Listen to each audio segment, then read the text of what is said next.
दोस्तों, आज की कहानी एक ऐसे बच्चे की है जिसके पिता एक अपाहिज है और माँ दूसरे के घरों में बर्तन धोती है। लेकिन उस बच्चे ने मात्र 17 साल की उम्र में अपने देश को वर्ल्ड कप जिता दिया और बन गया यंगेस्ट मिलियनर। ये कहानी आपको बहुत कुछ सिखाएगी। तो चलिए कहानी की शुरुआत करते हैं। ब्राजील का एक छोटा सा कस्बा जहाँ पर सभी बच्चे बड़े लोगों के जूते पॉलिश करने का काम करते हैं। जब उनका काम खत्म हो जाता तो वो पूरे गांव के लोगों के कपड़ों से एक फुटबॉल बनाते और उसे ही खेलना शुरू कर देते। ये नज़ारा सेम हमारे भारत देश जैसा ही है, जहां आपको हर गली में क्रिकेट खेलते हुए बच्चे मिल जाएंगे। और उन्हीं में से डेका नाम का लड़का भी होता है जिसका छोटा भाई खेलते खेलते कीचड़ में गिर जाता है तो सभी बच्चे उसका मजाक बनाते हैं, लेकिन वो कीचड़ सभी पर फेंकना शुरू कर देता है, जिसके बाद बाकी बच्चे भी उसी कीचड़ में खेलना शुरू कर देते हैं। अब घर आने पर डेका की माँ उसे ऐसी हालत में देखकर बहुत गुस्सा हो जाती है, तो वो उसे झूठ बोलता है कि डेविड गलती से कीचड़ में गिर गया। लेकिन तभी उसके छोटे भाई के मुंह से गलती से सच बाहर आ जाता है, जिसके बाद उन्हें खूब मार पड़ती है, क्योंकि उसकी माँ नहीं चाहती थी कि उनके बेटे का हाल भी सेम वही हो जो उनके पिता का है। दरअसल इनके डैड जॉन भी नेशनल टीम में खेला करते थे, लेकिन गेम के टाइम उनके पैरों में चोट लग गई, जिसके बाद वो हमेशा के लिए अपाहिज हो गए और आज वो सफाई का काम करते हैं। अब कहानी आगे बढ़ती है और हम देखते हैं कि उसी शाम फुटबॉल वर्ल्ड कप का मैच होता है। पूरे गांव एक जगह इकट्ठा हो जाता है और रेडियो ऑन करके बैठ जाता है, लेकिन 90 मिनट बाद उन्हें पता चलता है कि उनकी टीम वर्ल्ड कप से बाहर हो गई है। दरअसल इस फुटबॉल मैच में ब्राजील बहुत ही बुरी तरह से हार चुकी थी और इस चीज का असर उस गांव पे इतना ज्यादा पड़ा कि उस रात किसी ने अपने घर में खाना नहीं बनाया। तो आप समझ गए होंगे कि ब्राजील फुटबॉल का कितना बड़ा फैन है। अपने डैड को ऐसे उदास देखकर डेका कहता है कि देखना डैड, मैं अपने देश के लिए एक दिन वर्ल्ड कप जरूर लेकर आऊंगा। सेम उसी तरह से जैसे सचिन तेंदुलकर ने अपने बड़े भाई से कहा था कि वो एक दिन वर्ल्ड कप जरूर जीतेंगे। यहाँ डेविड कहता है कि मुझे पता है कि तुम बहुत अच्छा फुटबॉल खेलते हो, लेकिन तुम्हें अपनी मॉम की बात सुननी है। वो नहीं चाहती कि तुम फुटबॉल खेलो, इसलिए पढ़ाई लिखाई करो। अगले दिन उसकी माँ उसे अपने साथ अपने काम पर ले जाती है, जहाँ वो साफ सफाई का काम करती है। लेकिन तभी उन्हें कुछ और काम आ जाता है, इसलिए वो डेका को किचन में छोड़कर चली जाती है। उसे बहुत ही तेज भूख लगी थी, इसलिए वो वहाँ रखी कुछ पेस्ट्रीज को खाने लगता है। तभी वहाँ पर कुछ बच्चे आ जाते हैं और वो नीचे जमीन पर बैठ जाता है। वो लड़के आपस में किसी फुटबॉल इवेंट के बारे में बात कर रहे थे, जहाँ पर बच्चों को खेलने का मौका मिल रहा है। तो डेका फौरन कहता है कि मैं तो बिल्कुल पेले की तरह खेलूंगा। वो दूसरा लड़का उसे पूछता है कि ये पेले कौन है, तो डेका बताता है कि वास्को डी गामा का गोलकीपर। अब वो उसका मजाक उड़ाते हुए कहता है कि उसका नाम पेले नहीं बल्कि बेले है, और कहता है कि आज से तुम्हारा नाम पेले है। असल में उन्होंने ये उसको चुल्हाने के लिए नाम कहा था, लेकिन उन्हें इस बात का कोई अंदाजा नहीं था कि सालों बाद पेले नाम की शर्ट ब्राजील का हर बच्चा पहन के घूमेगा। अब इसके बाद वो लड़के उस पर पोछे वाली बाल्टी गिरा देते, लेकिन तभी वहाँ उसकी मॉम आ जाती है और फौरन उसे वहाँ से लेके जाती है। लेकिन जाते जाते वो उस टूर्नामेंट का पैम्फलेट ले लेता है और फिर शाम में अपने दोस्तों को दिखाता है। उन्हें बताता है कि हम लोगों को इसमें हिस्सा लेना चाहिए, लेकिन डेको के सभी दोस्त उसे मना करते हैं, क्योंकि अगर उसकी माँ को इस बारे में पता चला तो वो बहुत मारेंगी। लेकिन वो किसी को भी कुछ ना बताने को कहता है। फिर अगले दिन वो सभी बच्चे एक टीम बनाते हैं और प्रैक्टिस में लग जाते हैं। वो सभी बहुत प्रैक्टिस करते हैं और फाइनली मैच का दिन आ जाता है। अब डेको का एक दोस्त अपने घर की एक चादर को फाड़कर सभी के लिए टी शर्ट बनाता है,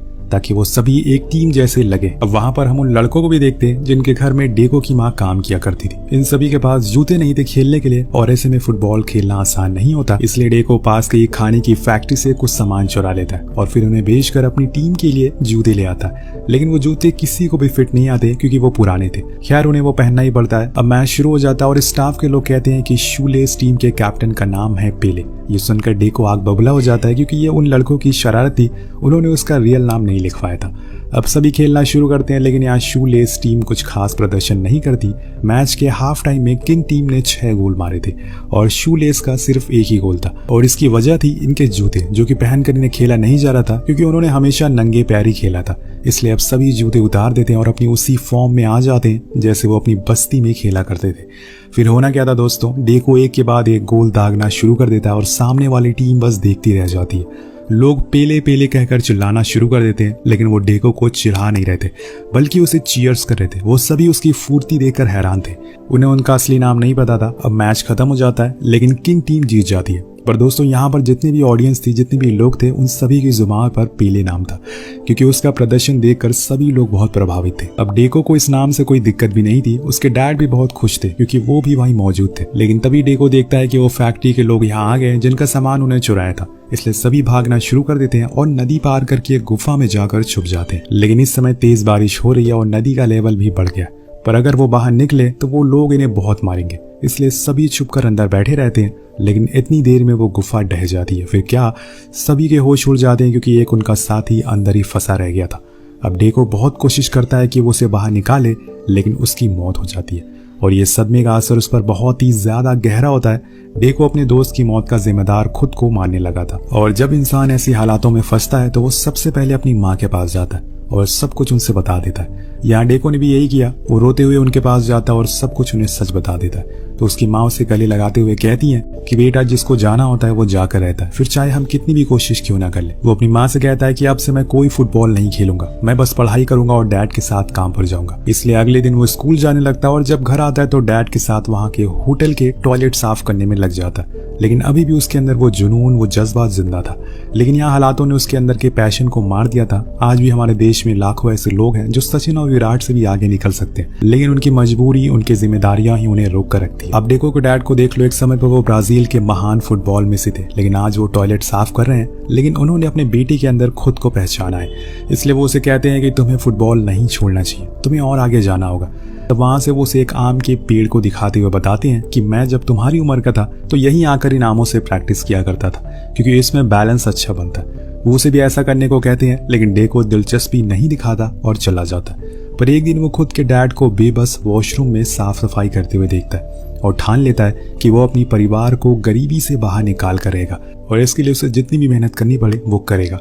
अब इसके बाद क्या था, वो लग जाता है उन आमों की प्रैक्टिस में और एक दिन ऐसी एक प्रैक्टिस करते हुए उसे एक आदमी देख लेता है और अगले दिन वो उसके घर आता है। दरअसल दोस्तों, ये आदमी सैंटोस फुटबॉल क्लब का मैनेजर होता है। उसे ऐसे ही किसी टैलेंटेड बच्चे की जरूरत थी जो आगे जाकर देश के लिए खेल सके। यहाँ डेको बड़ा हो गया था, इसलिए उसके डैड हाँ कर देते हैं। वो अपनी माँ को बिना बताए उस फुटबॉल क्लब में चला जाता है, लेकिन वहां जाकर वो कुछ अच्छा खेल नहीं पाता और ये डेको को भी पता चल चुका था। इसलिए वो कुछ दिनों के बाद बिना किसी को बताए एक रात फुटबॉल क्लब से स्टेशन पर आ जाता है घर जाने के लिए, ट्रेन पकड़ने के लिए। लेकिन यहाँ उसे बैठा हुआ एक बूढ़ा आदमी देख लेता है जो कि सैंटोस क्लब का मेंबर होता है। वो डेको को जानता था, इसलिए वो उसे पूछता है कि कहाँ जा रहे हो। तो डेको कहता है कि मैं घर जा रहा हूँ, क्योंकि अब मेरे बस की बात नहीं है फुटबॉल खेलने के लिए। अगर मैं घर नहीं गया तो वहां जाकर पढ़ाई नहीं करी तो मुझे भी अपने डैड की तरह टॉयलेट साफ करना पड़ेगा।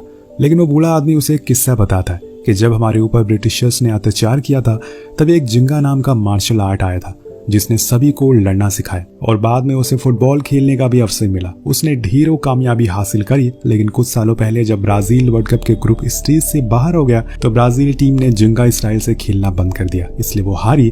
पर तुम्हारे अंदर मैंने वो जिंगा स्टाइल देखा है, पर तुम वो दिखाने से क्यों डर रहे हो? तुम जाओ और तुम्हारे अंदर की काबिलियत को पहचानो, उसे बाहर लाओ, अपने दिल से खेलो, देखना दुनिया तुम्हारी दीवानी हो जाएगी। या फिर तुम दूसरा काम कर सकते हो, अभी कुछ देर बाद रियो जाने वाली ट्रेन आएगी, उसमें बैठ जाना और घर चले जाना और अपने सपनों को ऐसे ही कहीं जमीन में दफना देना। अब थोड़ी देर में ट्रेन आ जाती है, लेकिन डेका उस पर चढ़ता नहीं, वो वापस आ जाता है। डेका दोबारा से जाकर गेम खेलता और इस बारी वो अपने पैरों से गोल दागता है, वो भी उड़ उड़ कर। ये देखकर उसका कोच हैरान था कि ऐसा कैसे कर दिया। वो उसे अब ऐसे ही खेलने को कहता है और डेका को अब यहाँ पर प्रो टीम में जगह मिल जाती है, जहाँ उसकी उम्र से ज्यादा बड़ी प्लेयर थे। उसे इस टीम में जगह मिली थी उसके टैलेंट की वजह से। अब डेका के दिमाग में बस एक ही गोल सेट था, वो था ब्राजील की नेशनल टीम में जगह बनाना और अपने देश के लिए वर्ल्ड कप जीत कर लाना। इसलिए उसकी रातों की नींद, दिन की भूख, सब कुछ उड़ जाती है। वो रात रात भर सबको सोने के बाद भी खुद अकेले प्रैक्टिस करता था और ये सारी चीजें, उसकी सारी मेहनत वो बूढ़ा आदमी देख रहा था। उसे पता था कि ये लड़का जरूर इतिहास रचेगा। अगले दिन प्रो टीम का मैच होता है और वहां डेको हाफ टाइम में ही 3 गोल दाग देता है और ये देखकर वहां सभी लोग हैरान रह जाते। उसने वहां अपने डैड के सिखाए हुए ऐसे शॉट भी मारे जो अभी तक फुटबॉल जगत इतिहास में किसी ने नहीं देखा था। उसके बाद होना क्या था, डेका सैंटोस क्लब के लिए एक सुपरस्टार बन जाता है। न्यूज़पेपर में उसका नाम आने लगता है। उसने सैंटोस के लिए 340 गोल मारे थे, वो भी बस 3 साल में। अब उसके इस कारनामे की भनक ब्राजील नेशनल टीम के सेलेक्टर को लग गई थी, लेकिन वो अभी सिर्फ 17 साल का ही। क्या वो उसे टीम में लेंगे, यही जानने के लिए उस पूरे दिन डेको के डैड, उसके छोटा भाई घर के बैकयार्ड में रेडियो लेकर बैठे हुए थे। आज 1958 की ब्राजील फुटबॉल फीफा टीम का ऐलान होने वाला है। एक एक करके सभी प्लेयर की नाम की पुष्टि की जाती है, लेकिन डेको का नाम नहीं आ रहा था, इसलिए सभी मायूस हो जाते। पर आखिर में वो नाम आ ही जाता है, deco, A player from Rio de Janeiro. ये सुनकर जॉन तो मानो खुशी के मारे पागल ही हो गए थे। उनके बेटे ने अपना पहला पड़ाव पूरा कर लिया था, उसने टीम में जगह बना ली थी। लेकिन यहाँ डेको को कुछ खास खुशी नहीं थी, क्योंकि खुशी तो तब होगी जब वो फ्रांस को हराएगा और उस लास्ट वर्ल्ड कप की हार का बदला लेगा। अब कुछ दिनों बाद डेको के जाने का टाइम आ जाता है, लेकिन जाते जाते उसके डैड उससे कहते हैं कि तुम्हें पता है, इस देश के लोगों ने पिछली हार के बाद से फुटबॉल देखना बंद कर दिया, लेकिन अब मुझे तुमसे उम्मीद है। और हाँ, एक बात ध्यान रखना, जब तुम जिंगा स्टाइल में फुटबॉल खेल रहे होगे तो उसे पूरी तरह से कंप्लीटली खेलना, मेरी तरह गलती मत करना, वरना जैसे मुझे पैरों में चोट आई थी वैसे तुम्हें भी आ सकती है। इसके बाद वो उसे एक जर्सी गिफ्ट करते हैं जिसके पीछे लिखा हुआ था पेले, जिसे देखकर वो कहता है कि डैड ये मेरा नाम नहीं है, लेकिन उसके डैड उससे बताते हैं कि दुनिया अब तुम्हें इसी नाम से जानेगी। अपने डैड की सारी बातें ध्यान में रखते हुए वो चला जाता है नेशनल टीम के कैंप में, जहां उसकी मुलाकात कोच से होती है, जो उसे कहते हैं कि अभी तक तुमने कोई भी इंटरनेशनल मैच नहीं खेला है, इसलिए बेहतर होगा कि तुम जिंगा स्टाइल में अब एक भी मैच ना खेलो। दरअसल वो डर रहे थे कि कहीं वो ये वर्ल्ड कप ना पिछली बार की तरह हार जाए, लेकिन अगले दिन जब प्रैक्टिस मैच होता है तो वो अपनी उसी स्टाइल में खेलता है और तभी एक हादसा हो जाता है। वो जाकर दूसरे प्लेयर से टकरा जाता है जिससे कि उसके घुटनों में तेज चोट आ जाती है। अब फौरन उसे हॉस्पिटल लाया जाता है। सभी के साथ अब डेको को भी लगने लगा था कि वो वर्ल्ड कप नहीं खेल पाएगा, इसीलिए वो अपने घर पर फोन लगाता है और बहुत ही हिम्मत जुटाकर उन्हें बताता है कि उसके पैरों में चोट लग गई है, इसलिए वो अगला मैच शायद ना खेल पाए। सभी सुनकर हैरान थे और खासकर उसकी माँ को। उन्हें इस बात का डर था कि कहीं उनके बेटे का करियर भी उसके डैड की तरह खत्म ना हो जाए, लेकिन वो उसे समझाती है कि हिम्मत रखो, गॉड से प्रे करोगे तो जरूर कुछ अच्छा होगा। अगले दिन डॉक्टर कोच को बताते हैं कि डेको खेल सकता है, पर मीडिया में ये खबर फैलने लगती है कि ब्राजील टीम अपनी पिछली हार से कुछ सीख नहीं ले रही है, क्योंकि उनके प्लेयर्स अभी भी जिंगा स्टाइल में खेल रहे हैं, पर टीम में इस बारे में कुछ बात नहीं होती और डेको का कोच भी उसे कुछ नहीं कहता। अब दोस्तों यहाँ पर वर्ल्ड कप का पहला मैच होता है। उधर ब्राजील में डेको के डैड ने अपने घर पर टीवी रख लिया था, जो उन्होंने स्पेशली लंदन से मंगवाया था, खासकर वर्ल्ड कप देखने के लिए। अब एक एक करके ब्राजील मैच जीतने लग गया था। अब वो पहुंच जाता है सेमीफाइनल में, जहां उसका मुकाबला था जायंट फ्रांस से, जिसके खिलाड़ी फुटबॉल कम WWE ज्यादा खेलते थे। सभी प्लेयर्स फील्ड में उतरते हैं, लेकिन फ्रांस के सामने टिक नहीं पाते। डेको के डैड को अंदेशा होने लगा था कि वही 10 साल पहले वाला इतिहास दोहराने वाला है। अब हाफ टाइम कंप्लीट होता है और ब्राजील के आधे प्लेयर घायल हो चुके थे। किसी के हाथ में चोट लगी थी, किसी के पैरों में। तब डेको अपने एक साथी जियोस के पास जाता है, उससे पूछता है कि क्या तुम्हें ज्यादा चोट आई है, तो वो मना करता है, पर कहता है कि मैं इस प्रेशर को झेल नहीं पा रहा हूँ, अगर हम हार गए तो क्या होगा। वो डेको से कहता है कि मुझे तुमसे बहुत उम्मीदें हैं, तुम पूरी टीम में सबसे अच्छा खेलते हो। अब दोस्तों ये खिलाड़ी कोई और नहीं, वही लड़का था जिसने बचपन में उसे पेले नाम दिया था और बचपन में उसे बुली भी किया था, लेकिन आज वो उसके साथ खड़ा है। अब ये सारी बातें सुनकर डेको के अंदर एक जोश भर जाता है और फिर क्या था, वो मैदान में उतरता और बस ऐसा लग रहा था कि वो अकेले पूरी टीम से लड़ रहा है। पूरी फ्रांस की टीम डेको को रोकने में लगी थी, लेकिन यह काम मुश्किल होता जा रहा था। स्टेडियम में पेले पेले की गूंज सुनाई देने लगती है, जो इस बात का सबूत दे रही थी कि अब इतिहास बदलने वाला है। अब एक एक करके गोल लगने शुरू हो जाते हैं और डेको ने अकेले 4 गोल दाग दिए थे। जैसे ही टाइम शट हुआ, बोर्ड में लिखा हुआ आ गया कि Brazil into the 1958 world cup. Brazil France को हराकर फाइनल में पहुंच गया है। डेको को वो चमचमाती हुई सोने की ट्रॉफी उठाने का इंतजार था। कहानी आगे बढ़ती है और फाइनल का वो दिन आ जाता है। मैच शुरू होने से पहले कोच सभी को एक स्पीच देते हैं और उन्हें बताते हैं कि आज से पहले हम कभी भी फाइनल में नहीं गए और ना ही कभी हमने वर्ल्ड कप जीता, लेकिन आज तुम 11 के पास मौका है, दुनिया को बता दो कि हम लोग भी किसी से कम नहीं है। भले ही हम मैच ना जीते, लेकिन आज हम उनकी आंखों में आंखें मिलाकर खेलेंगे। अब सभी खिलाड़ी पूरे जोश के साथ मैदान में उतरते हैं, लेकिन अगले 4 मिनट में ही स्वीडन टीम ने अपना पहला गोल दाग दिया था। ब्राजील की हालत खस्ता थी। इन्हें समझ आ जाता है कि स्वीडन को हराना बहुत ही मुश्किल है। उधर डेको के डैड सभी लोग टीवी के सामने बैठे हुए थे, लेकिन फिर पेले नाम का तूफान आता है, जिसमें पूरी स्वीडन की टीम ढहना शुरू हो जाती है। किसी को कुछ समझ ही नहीं आ रहा था कि असल में ये हो क्या रहा है। चंद ही पलों में पूरी टीम में सन्नाटा हो जाता और तभी पेले अपने मैच का आखिरी गोल मारता है, जिससे ब्राजील वर्ल्ड कप जीत जाती है। पेले पहली बार वर्ल्ड कप की ट्रॉफी उठा और पूरे ब्राजील में खुशी का माहौल था। ये नजारा देखकर डेको के डैड रोने लगते हैं और उसकी मां आकर उन्हें गले से लगा लेती है। दोनों को ही अपने बेटे पर गर्व था और ये मैच सिर्फ पेले की वजह से जाना जाता है। लेकिन यहाँ पर डेको रुका नहीं, यानी कि पेले, उसने 2 वर्ल्ड कप और जीते और पहला खिलाड़ी बन गया जिन्होंने फुटबॉल के इतिहास में 3 बार वर्ल्ड कप जीता। पेले के नाम उनके करियर में तकरीबन 1200 से अधिक गोल है, जो कि एक वर्ल्ड रिकॉर्ड है। उन्होंने कई ऐसे रिकॉर्ड बनाए हैं जो अभी तक कोई भी तोड़ नहीं पाया, पर एक रिकॉर्ड ऐसा भी है जिसे वो खुद कभी तोड़ नहीं पाए।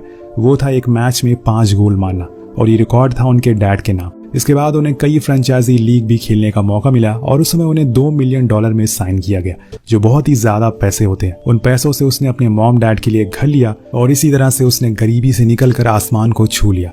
दोस्तों, अगर आपको आगे बढ़ना है तो आपके अंदर उस चीज को लेकर जुनून होना चाहिए, जज्बा होना चाहिए। सिर्फ बातों से कोई सफल नहीं होता है, और अगर आप में टैलेंट है तो आपको आगे बढ़ने से कोई रोक भी नहीं सकता। जैसे कि आमिर खान ने कहा है कि टैलेंटेड लोग पानी के बुलबुले जैसे होते हैं, उन्हें जितना भी दबाओ वो उभर कर सामने आ ही जाते हैं। तो आपको कहानी कैसे लगी नीचे कमेंट करके जरूर बताएगा। मिलते हैं।